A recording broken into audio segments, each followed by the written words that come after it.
Subscribe now and press the bell icon. Never miss an update. नमस्कार दोस्तों, मैं गोपाल व्यास BST academy से मैं आपको आज गंगा नदी का अपवाह तंत्र के बारे में जानकारी दूंगा।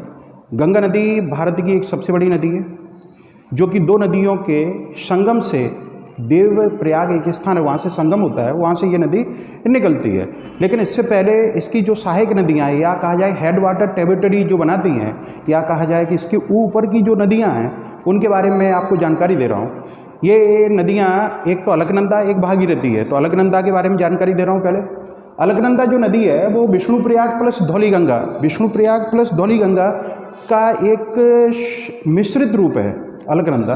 तो विष्णुप्रयाग जो नदी है वो आपकी सतोपंत ग्लेशियर से निकलती है। सतोपंत ग्लेशियर से विष्णु गंगा नदी निकलेगी और आपकी धौलीगंगा कामेत जो हिमशिखर है, कामेत जो पर्वत बोल लेते हैं उसको, हिमानी भी बोल सकते हैं, हिमानी, वहाँ से निकलती है धौलीगंगा और ये दोनों विष्णुप्रयाग नामक स्थान पर जाके मिल जाती है और यहाँ से एक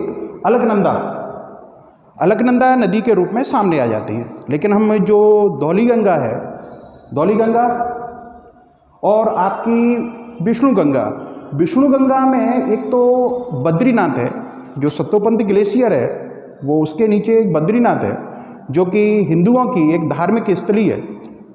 और यहाँ पर आदि शंकराचार्य जी ने नारद जो कुंड था, नारद कुंड, यहाँ से शालिग्राम के रूप में विष्णु जी की मूर्ति निकालकर उसकी स्थापना की। तो ये बद्रीनाथ इसलिए हिंदुओं का एक पवित्र स्थल माना जाता है।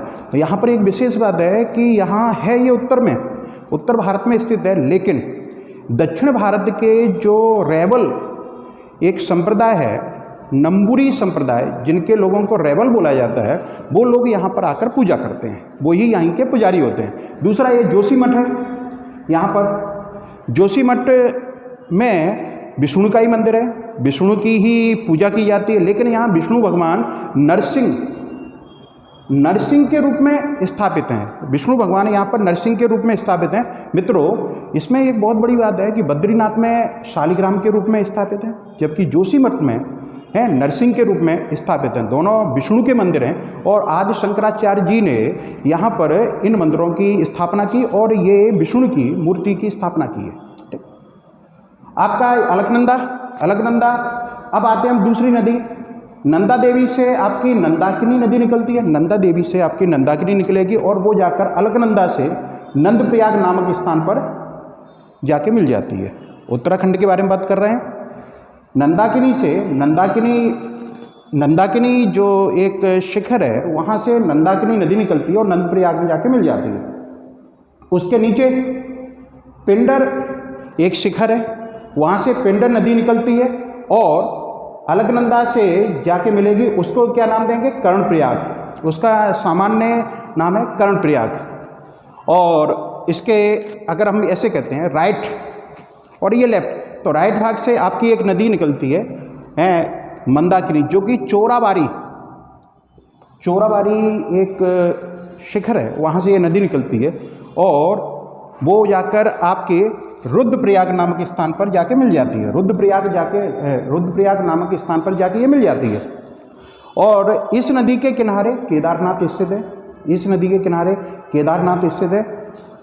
केदारनाथ सामान्य भाषा में ये कहा जाए कि हिंदुओं का एक पवित्र स्थल है और माननीय प्रधानमंत्री महोदय ने यहाँ पर आदि शंकराचार्य जी की मूर्ति अभी स्थापित की है और ये पर्यटन की दृष्टि से अति महत्वपूर्ण क्षेत्र, मतलब उत्तराखंड सरकार ने घोषित कर रखा है। अब हम भागीरथी नदी पर आते हैं। भागीरथी गोमुख नामक स्थान से निकलती है और देवप्रयाग में जाके अलकनंदा से मिल जाती है। इसकी एक सहायक नदी है बिलंगाना नदी है, जो कि खातलिंग नामक स्थान से निकलती है और टेहरी नामक स्थान पर जाकर भागीरथी से मिलती है। और टेहरी एक स्थान है जहां पर भारत सरकार भारत का सबसे ऊंचा बांध टेहरी बांध बना रही है, जिसकी ऊंचाई 261 मीटर है और पर्यावरणविद इसकी मतलब आलोचना भी कर रहे हैं, इसका विरोध भी कर रहे हैं। क्यों कर रहे हैं ये मुझे कमेंट बॉक्स में आप इसकी जानकारी दें। और एक चीज़ और जानकारी आपको देनी है कि इसका विरोध कौन कौन से पर्यावरणविद कर रहे हैं। ये जो गंगा नदी का जो अपवाह तंत्र है वो पूरा यूके में, यूके मतलब उत्तराखंड में है, ठीक। और ये हेडवाटर मतलब ऊपर से नदियाँ आकर नीचे मिलती हैं, हेडवाटर ट्रिब्यूटरी बनाती है, या कहा जाए हेडवाटर एक अपवाह तंत्र का निर्माण करती हैं। आपका ये देवप्रयाग से इस नदी का नाम या संगम से, दोनों नदियों के संगम से गंगा नदी पड़ता है।